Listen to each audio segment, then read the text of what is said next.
Jūs klausit?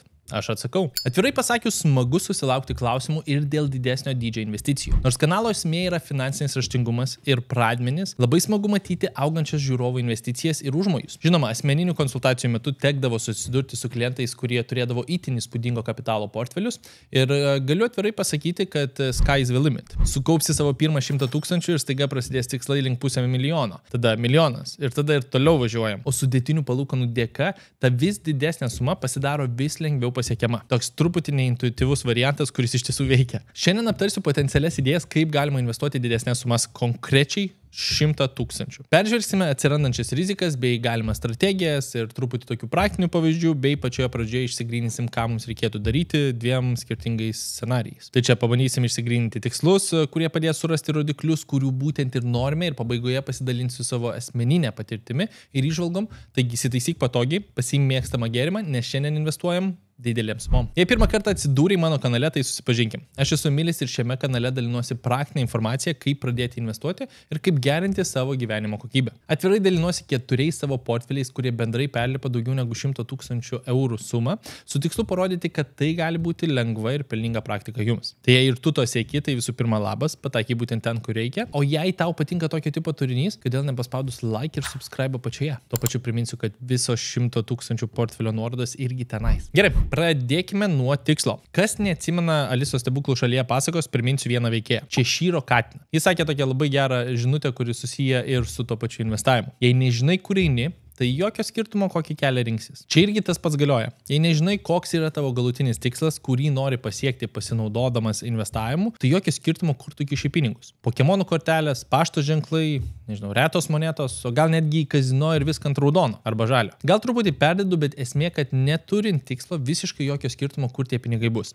Nes tau nėra aišku nei laiko horizontas, kuriame planuoji investuoti, nei konkreti pinigų suma ar pasyvių pajamų suma, kurią tu nori pasiekti. Todėl dabar paraginsiu tave atsakyti savo į keletą klausimų. Tai pradėkim nuo, kodėl būtent nori investuoti. Simple as that. Vėl, tai gali būti gan dažnas variantas norint orios senatvės ir užtikrinto kapitalo, iš kurio būtų galima gyventi. Galbūt tu nori anksčiau išeiti į pensiją ir nelaukti, kada valstybė tave, sakykime, nurašys į tam tikrus sąrašus, kad jau gali nebedirbti. Gal tu nori sukurti kapitalą savo vaikams ar šeimai. Variantų tikrai daug ir per vieną video tikrai visų neišnagrinėsim iki pat detalių. Bet ne veltui šitas kanalas sukurtas su begalė video, tai jeigu nepamiršai, gali užsukti į visą biblioteką ir jų, man rodos, dabar jau yra daugiau negu 800. Kai pagaliau atsakai, kodėl tu nori investuoti ir kokios ateities sieki, reikia paskaičiuoti sumą, kurią tu nori pasiekti. Dažnai žmonės tiesiog šauna didelį skaičių, kuris jiems atrodo galintis išspręsti visas problemas ir užtikrinti saugią ateitį. 1 milijonas, 10 milijonų, 500 milijonų, dar kokia nesąmonė dar didesnė. Šiuo atveju tas skaičius dažnai tampa milijoninis. Bet čia paraginsiu tiksliau apskaičiuoti tą skaičių ir čia paliksiu video nuorodą, kuriame būtent apie tai kalbėjau. Tai reiškia, galimai ta suma yra gerokai arčiau negu galvojai ir negu išsikelnėjai kaip tikslą. Esmė yra neperspausti tos sumos, kad jie atitiktų jūsų tikslus. Tikrai įmanoma susidaryti gerokai per didelę sumą, kurios jums net nereikės senatvėje, bet ji pareikalaus gerokai daugiau laiko ir lėšų, kurios galėtų būti panaudotos pasidžiaugti šią dieną. Taigi padaryk savo paslaugą ir aiškiai atsakyk, kokios sumos tau reikia, o ne tiesiog šauk bet kokį skaičių. Ir čia visas skaičiavimas prasideda nuo to, kiek tau reikėtų dabar per mėnesį. Ir pradėčiau nuo būtinų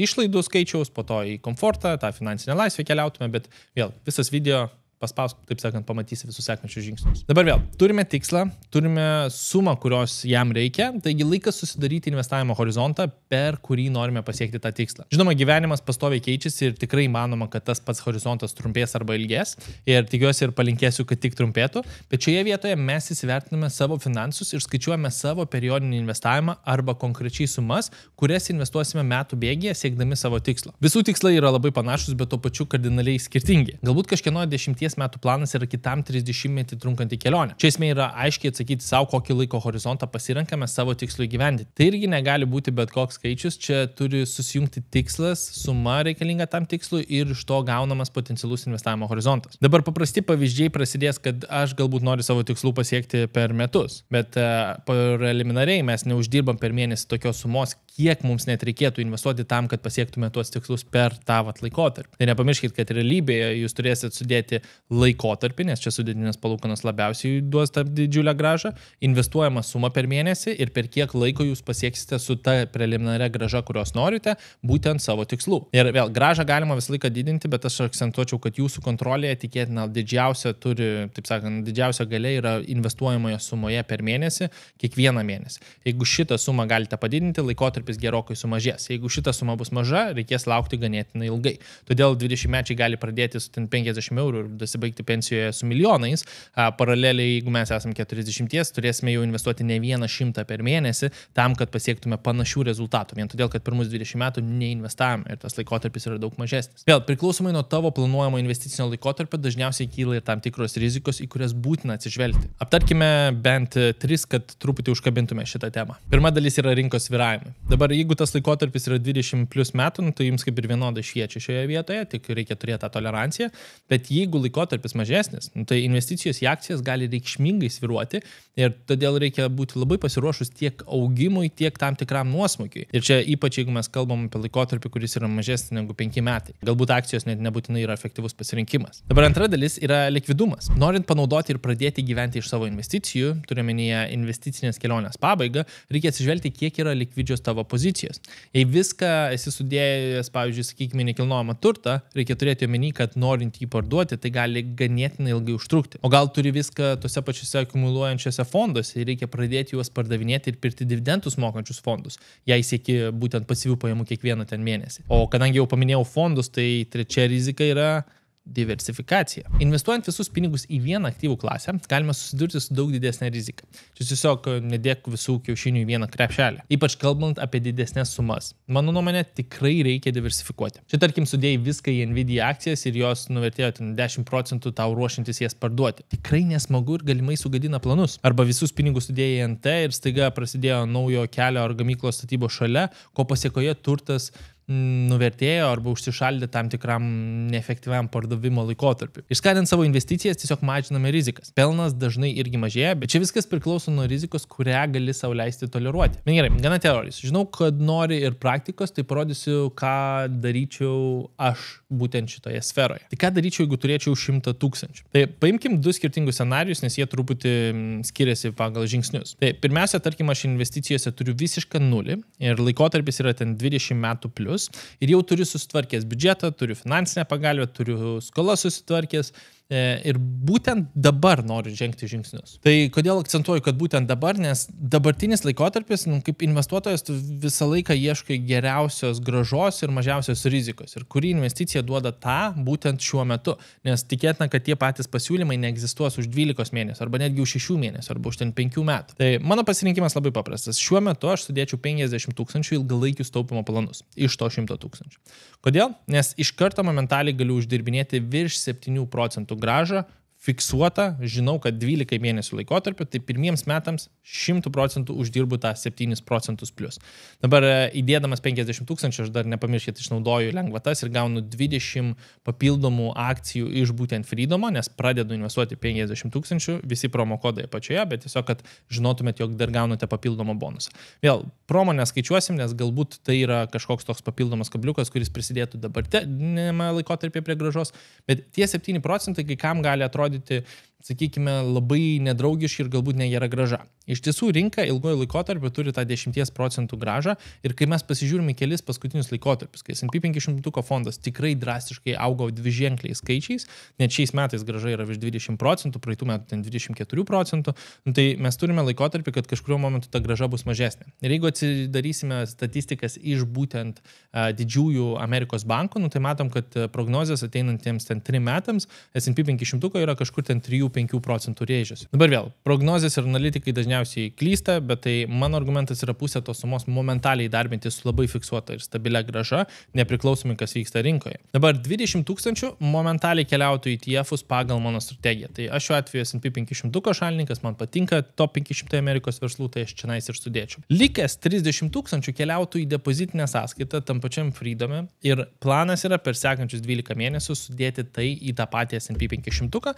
Tiesiog aš nenorėčiau visko sudėti vienu kartu, jeigu mes netyčia turėsime tam tikrą svyravimo laikotarpį. Su dabartiniam prognozėm, su Amerikos, taip sakant, palūkanų mažinimu plus nedarbo rinkos prognozėmis tikėtina, kad turėsime tam tikrų svyravimų ir čia aš išnaudočiau tai savo naudai. Tai reiškia, vėl, tikslas labai paprastas. Jeigu bus didesnis svyravimas, 10, 15, 20% pakritimas, aš sudėsiu didesnę sumą. Bet mano tikslas, kad po 12 mėnesių visa šita suma, kas tas 30 000, yra privalomai sudėta tam pačiam S&P 500. Viskas.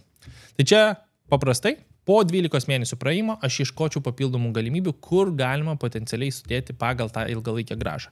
Vėl, tikėtina, tai būtų tas pats ilgoje perspektyvoje ilgalaikis įdėjimas į ETF-us ir tas 100 000 tiesiog savo sėdėtų ramiai ir nuobodžiautų. Dabar, kodėl 100 000 ir kodėl viskas gale dienos į tuos pačius ETF-us?